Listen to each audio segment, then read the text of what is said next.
students. So we were doing chapter number 7 diversity in living organisms of class 9th English medium.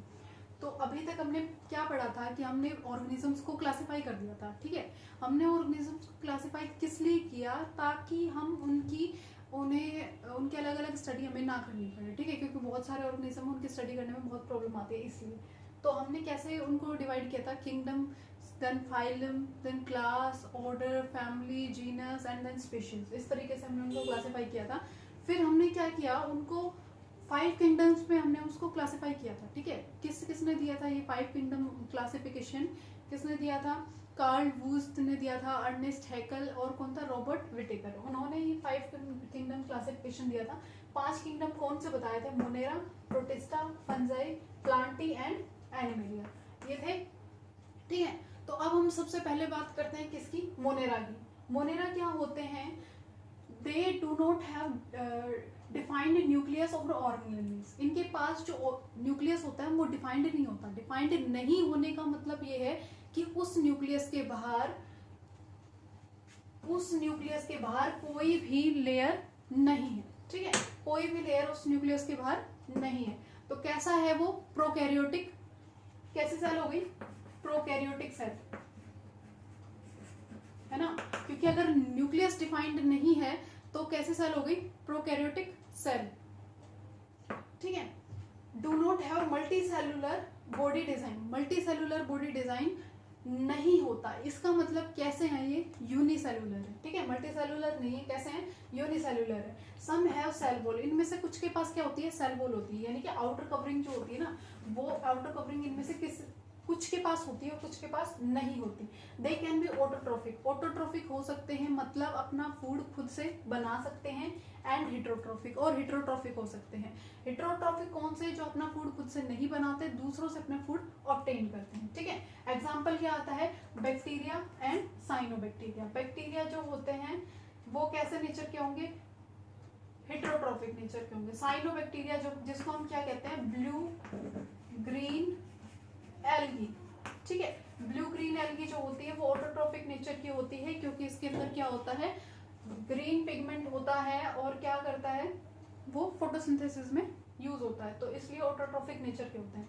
ठीक है, then हमारा second kingdom आता है protista. Protista कैसे होते हैं? यूनिसेलुलर होते हैं. ये भी यूनिसेलुलर थे, ये भी यूनिसेलुलर है. ठीक है, इनकी जो सेल होती है वो कैसी होती है? यूकैरियोटिक होती है. इनकी सेल कैसी थी?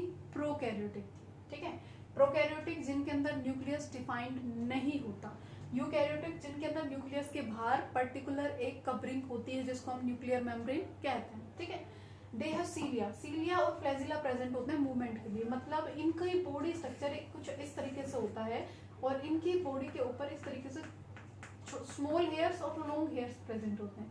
स्मॉल वालों को कहा जाता है सीलिया और लॉन्ग वालों को कहा जाता है फ्लैजिला. ठीक है, उसके बाद आता है इनका जो मोड ऑफ न्यूट्रिशन होता है वो ऑटोट्रोफिक और हिट्रोट्रोफिक होता है. ठीक है, एग्जांपल है एल्गी एंड प्रोटोजोआ. देन हमारे पास आता है फंजाई.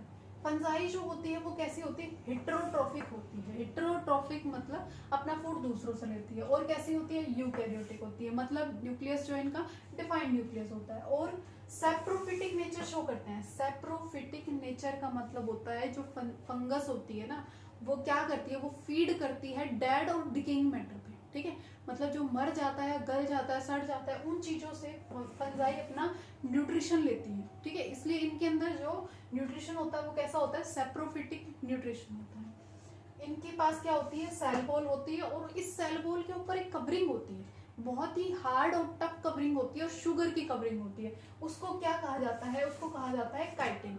ठीक है, काइटिन की कवरिंग होती है. एग्जांपल क्या है? Yeast and mushroom. They lives in symbiotic relationship. Symbiotic relationship का मतलब है जब दो ऑर्गेनिज्म एक ऐसी रिलेशनशिप में होते हैं जब दोनों एक दूसरे को फायदा दे रहे होते हैं. ठीक है, जैसे कि हमारे पास एग्जांपल है लाइकेंस का. लाइकेंस जो होते हैं ना वो बने होते हैं एल्गी और फंजाई से. ठीक है, जिसमें से एल्गी जो होती है वो ग्रीन कलर की होती है, इसलिए वो फोटोसिंथेसिस में काम करती है. फोटोसिंथेसिस में काम करती है और क्या बनाती है? फूड प्रिपरेशन करती है. और जो फंजाई होती है वो क्या करती है? इस एल्गी को शेल्टर प्रोवाइड करती है, घर देती है. ठीक है, नेक्स्ट फाइलम आता है, नेक्स्ट किंगडम आता है हमारा प्लांटी. प्लांटे क्या होते हैं, मल्टी सेलुलर होते हैं, प्लांट्स आते हैं इनके अंदर, और कैसे होते हैं, यूकैरियोटिक होते हैं, और उनके पास क्या प्रेजेंट होती है, सेल वॉल प्रेजेंट होती है, आउटर कवरिंग होती है इनकी सेल वॉल। ऑटोट्रोफिक न्यूट्रिशन होता है, ऑटोट्रोफिक न्यूट्रिशन कैसे होता है कि इनका जो लीव्स होते हैं उसके अंदर क्या प्रेजेंट होता है, क्लोरोफिल प्रेजेंट होता है। क्लोरोफिल क्या लेगा करेगा, सनलाइट लेके कार्बन डाइऑक्साइड लेके क्या बनाएगा, ग्लूकोज की फॉर्मेशन करता है। तो फोटोसिंथेसिस की प्रोसेस से प्लांट अपना फूड लेते हैं, इसलिए ये कैसे होते हैं, ऑटोट्रोफिक नेचर के होते हैं। देन आता है एनिमेलिया। एनिमेलिया क्या करते हैं, मल्टी सेलुलर होते हैं और कैसे होते हैं, यूकैरियोटिक नेचर के होते हैं, ठीक है, और इनके अंदर सेल वॉल नहीं होती है, और कैसे होते हैं, हेटेरोट्रोप्स होते हैं, हेटेरोट्रोप्स होते हैं, ठीक है, मतलब अपना फूड खुद से नहीं बनाते। अब देखो बात क्या होगी कि जो फर्स्ट वाले हमने किए थे ना, ये कैसे थे, प्रोकैरियोटिक, ये कैसे थे, यूकैरियोटिक, ये भी यूकैरियोटिक और ये तीनों यूकैरियोटिक, ठीक है। अब इनके पास सेल वॉल है, फंगस के पास सेल वॉल है, प्लांट्स के पास सेल वॉल है, किसके पास सेल वॉल नहीं है, एनिमल्स के पास सेल वॉल नहीं है, ठीक है। तो इनके अंदर कुछ डिफरेंसेस हैं, वो देखिए, ये कैसे होते हैं, हेटेरोट्रोफिक होते हैं, प्लांट्स कैसे होते हैं, ऑटोट्रोफिक, और ये हेटेरोट्रोफिक, ठीक है। तो ये हो गए हमारे 5 किंगडम्स, 5 किंगडम्स हो गए। अब हम हमारी नेक्स्ट वीडियो के अंदर पढ़ने वाले हैं जो प्लांट्स हैं उनके